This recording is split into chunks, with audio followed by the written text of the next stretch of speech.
Learn more about FFA's history, including our early beginnings, growth and diversity, and changing locations. For more than 85 years, millions of agriculture students have worn the FFA jacket, recited the FFA creed, and lived the FFA mission. But how did it all begin? 1917, the passage of the Smith-Hughes Vocational Education Act. The act was written jointly by Senator Hoke Smith and Representative Dudley Hughes and established vocational education in home economics, industry, trade, and agriculture. In the early 1920s, four men led by Henry Grosclose founded the Future Farmers of Virginia for boys in agriculture classes. Other states soon followed their lead. The next logical step was to create a national organization. So in 1928, 33 students met and did just that. The Future Farmers of America was born. 2 years later, the FFA creed was officially adopted. Irwin Milton Tiffany wanted to put into words what the Future Farmers of America stood for and believed in. In 1928, he wrote the creed while setting up for the first Wisconsin State FFA convention.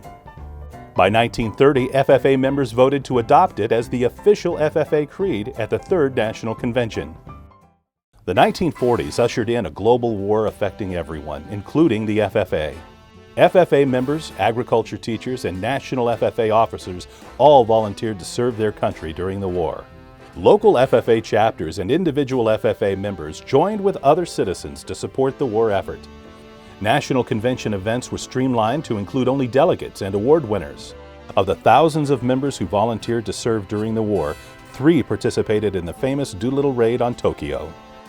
In supporting members' potential for premier leadership, National FFA hosted their first National Leadership Conference, which over the years has evolved into the Washington Leadership Conference, with more than 2,500 participants annually. Years go by and membership grows, so much so that in 1950 the FFA was granted a federal charter. A U.S. Department of Education staff member is now required to be the National FFA advisor. In 1965, membership takes a leap when the New Farmers of America merges with the Future Farmers of America. In 1974, Fred McClure from the Texas FFA Association is the first African American elected to National FFA office. Less than 20 years later, Corey Flournoy from the Illinois FFA Association is elected the National FFA President, becoming the organization's first African American to do so. 1969, the National FFA Convention votes to allow women to be members. Just a few years later, Julie Smiley from the Washington FFA Association is the first female elected to a national office. Then in 1982, Jan Eberly from the California FFA Association becomes the first woman to serve as National FFA President, setting a trend that continues today.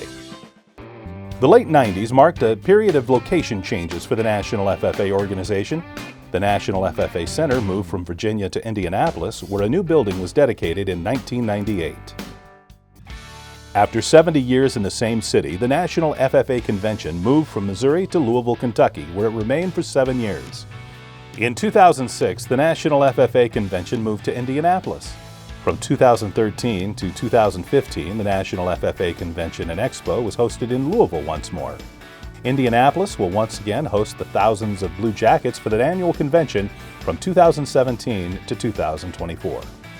You can join FFA in all 50 states, Puerto Rico, and the Virgin Islands. Chapter locations range from rural farm areas to downtown streets.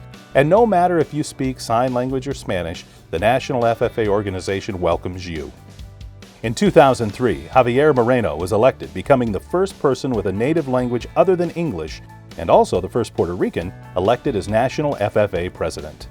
Today, the National FFA organization is a diverse youth leadership organization with more than 640,000 members in more than 7,000 chapters.